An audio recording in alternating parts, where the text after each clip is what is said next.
Behind me is the Ovens River.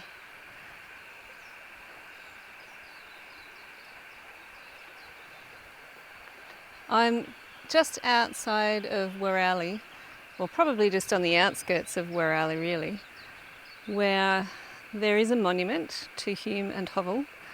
They named this river, actually Hovell named this river, on the 25th of November 1824. Today is the 21st of November 2024, so I'm here almost 200 years to the day after my ancestor named this river. Now this is extra special for me because this is one of the few places that has actually retained its name since it was named on the expedition. And I'm hearing noises behind me, so I'm going to investigate. Obviously, I'm always hoping for a platypus sighting, but I think it's really just the lapping of the water on that log. When Hume and Hovell crossed over this river, they didn't have much trouble crossing it because the water was low, so perhaps it looked similar to how it looks today. Aside from the vegetation, there's a few willow trees and other non-local species around. They camped by this river on the night of the 24th of November 1824 and then crossed over on the morning of the 25th. If it wasn't for rivers like this, they would have really struggled with water supplies. Hovell doesn't mention anywhere in his journal about carrying water with them, but they came across so many creeks and streams and rivers that really kept them alive. It's a hot day today and I've been drinking a lot, and it's the same time of year, so it does amaze me that they were able to trek for 3 months through this climate across this countryside, over mountains, and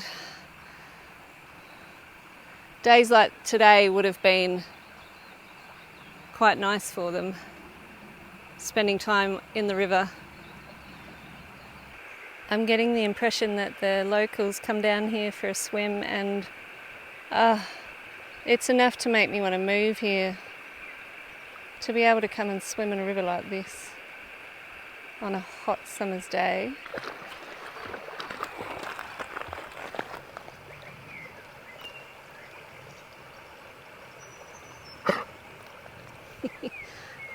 The dog's just come to join me swimming in the water.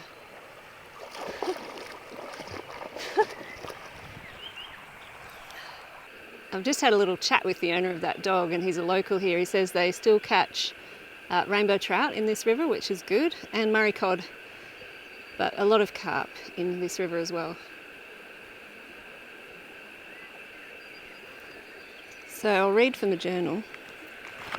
So it was 6 o'clock in the evening when Hume and Hovell and their men arrived at the banks of an 8th river. It says in Hovell's journal, the width where the river is at its usual height is something wider than the last two we crossed, but as it is low, I think we shall be able to cross it without the trouble of making a boat. I think from appearances that it is at times flooded. The land adjoining is exceedingly good and is without the scrubs, lagoons and swamps to which the last three are subject. The timber which grows on its banks is thin but of good quality. The land could be cleared at very little expense. That's actually sad for me to read.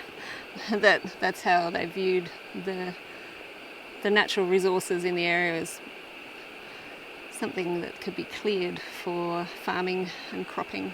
Hovell goes on to write, I have named it the Ovens, in compliment to Major Ovens.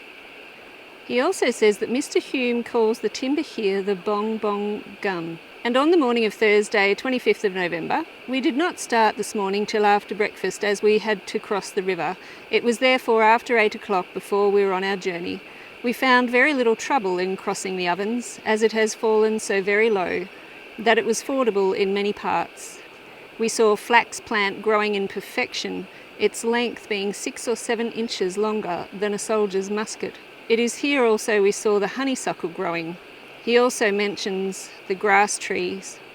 Wherever we find the honeysuckle and the grass tree in this country, we find the land to be good.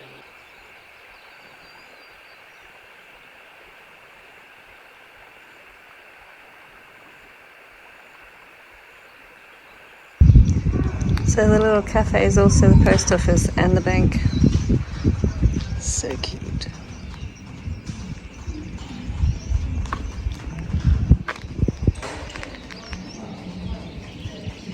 So that was the Ovens River, quite a nice spot, and the Wirralli close by, nice little town. Worth a visit.